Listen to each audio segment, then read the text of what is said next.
नमस्कार, बहुत स्वागत है आपका।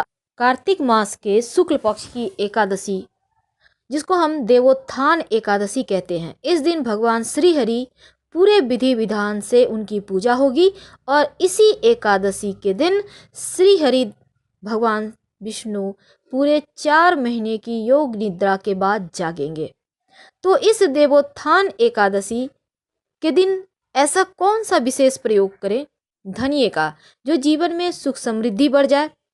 मान्यता है कि क्षीर सागर में 4 महीने की योग निद्रा के बाद भगवान श्री हरि इसी दिन उठते हैं और आज हम आपके साथ साझा करेंगे कि 2020 में देव उठनी एकादशी कब है और कैसे इस व्रत को आप मनाइए, क्या होगी पूजा विधि और शुभ मुहूर्त।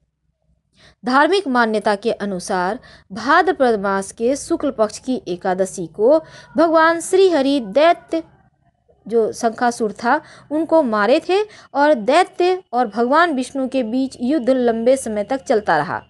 युद्ध समाप्त होने के बाद भगवान विष्णु थक गए थे और क्षीर सागर में आकर सो गए और कार्तिक की शुक्ल पक्ष की एकादशी को जागे।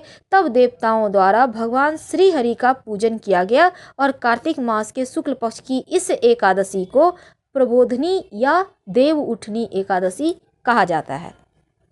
इस एकादशी के दिन तुलसी की विवाह करवाने का परंपरा है और इस दिन विशेष तौर पर एक छोटा सा प्रयोग धनिये का किया जाता है।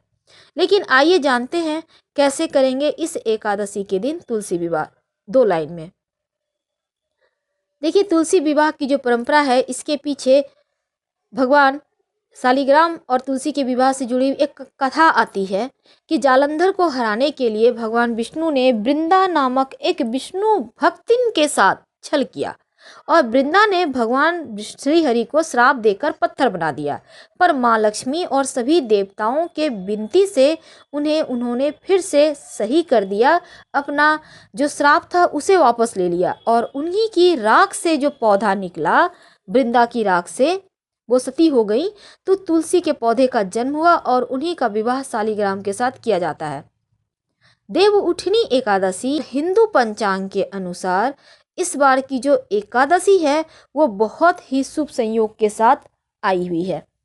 इस दिन पूरे 4 महीने की योग निद्रा से चूंकि देव जागेंगे और उनका विवाह कराया जाएगा। विवाह के लिए तमाम जो तैयारियां हैं वो जोर शोर से चलेंगी, क्योंकि देखिए एक और कहानी आती है, उसमें ऐसा माना गया है कि वामन पुराण के अनुसार भगवान विष्णु ने वामन अवतार में राजा बलि से 3 पग भूमि दान में मांगी थी।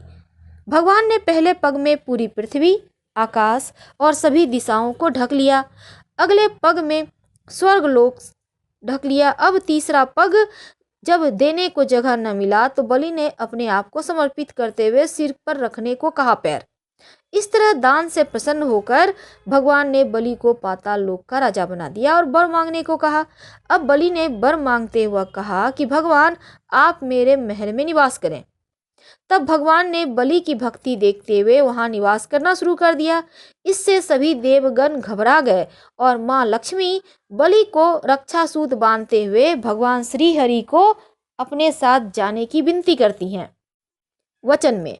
तब बलि कहते हैं कि ठीक है, 4 महीने मेरे यहाँ रहेंगे और बाकी के आपके साथ। इस तरह से जो 4 महीने हैं जिसमें आप दीपावली का आपने पूजन किया माँ लक्ष्मी का, तो गणेश जी के साथ किया। हालांकि श्री विष्णु का आवाहन किया गया, लेकिन धार्मिक मान्यता के अनुसार भगवान विष्णु देवशयनी एकादशी से देव उठनी, जिसको हम देव प्रबोधनी एकादशी कहते हैं, पाताल लोक में बलि के यहाँ निवास करते हैं। तो भगवान विष्णु के बिना ही माँ लक्ष्मी की पूजा की जाती है इन दिनों में। लेकिन देव उठनी एकादशी पर भगवान श्री हरि को जागने के बाद देवताओं के बीच दीपावली मनाई जाती है और जिसको हम देव दीपावली कहते हैं, यहीं से शुरू होता है। इस एकादशी के दिन से भगवान विष्णु माँ लक्ष्मी की पूजा करके देव दीपावली मनाई जाती है और देव उठनी एकादशी के दिन भगवान श्री हरि की पूजा करने से तमाम मन्नतें पूरी की जा सकती है। घर में सुख शांति, वैभव, विलासिता की प्राप्ति होती है। कैसे करेंगे पूजा? देखिए, प्रबोधिनी एकादशी, जिसको हम देव उठनी एकादशी कहते हैं, भगवान विष्णु का पूजन और उनको जगाने के लिए किया जाता है। और यहीं से जो 4 महीने से धर्म कार्य नहीं हो रहे थे, शुरू हो जाएंगे। सुबह सुबह घर की साफ सफाई करके, स्नान वगैरह करके, आप अपने आंगन में भगवान श्री हरि के चरणों की आकृति बनाइए। अब आंगन में या बालकनी में या छत पे ईख से मंडप बनाइए।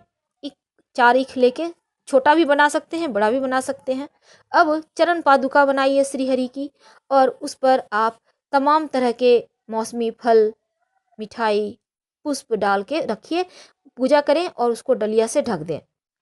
इस दिन रात्रि में घर के बाहर और पूजा स्थान पर, घर के पास में जहाँ भी देवालय है, दिया जलाने का विधान है।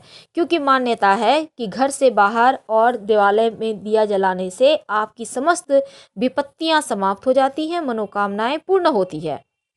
रात के समय सभी परिवार के लोग भगवान विष्णु समेत सभी देवताओं का पूजन जरूर करें, और इसके बाद उनको शंख बजाकर, घंटा घड़ियाल बजाकर, एक थाली में ईख का डंटा लेकर आप टन आवाज करते हुए बोलिए, उठो उठो वासुदेव, उठो उठो। आप ऐसा भी बोल सकते हैं, उठो देवा, बैठो देवा, अंगुरिया चटकाओ देवा, नई सूत नई कपास, देव उठायो कार्तिक मास। ऐसा भी बोल सकते हैं। तो ऐसे आप कर सकती हैं। जो महिलाएं हैं वो एक खास प्रयोग इस दिन करेंगी। भगवान शालिग्राम को पीले वस्त्र और तुलसी जी को लाल वस्त्र, लाल चुनरी तो अर्पित करना है आपको, कपड़ा भी अर्पित कर सकती हैं, लेकिन अलग से एक छोटा सा कपड़ा अर्पित करें लाल रंग का, और दोनों ही वस्त्र में 2 गांठें लगाकर सुरक्षित रख लें, आपके वैवाहिक जीवन की सुख शांति और दीर्घायु होने के लिए। इसके बाद जो भगवान श्री हरि के चरण कमल आपने अंकित किए हैं, उसको धूप धूप दिखाना है और एक बड़ा सा दीपक वहां पर जलाकर छोड़ दें। इस दिन आपको यहाँ पर जो आपने मंडप बनाया है, इसमें 7 तरह के धान्य या अनाज डालने के विधान है, जैसे गेहूं, चावल, चना, मटर, जो भी आपके घर में 7 तरह के, उसमें एक धनिया भी होता है, याद रखिए, धनिया।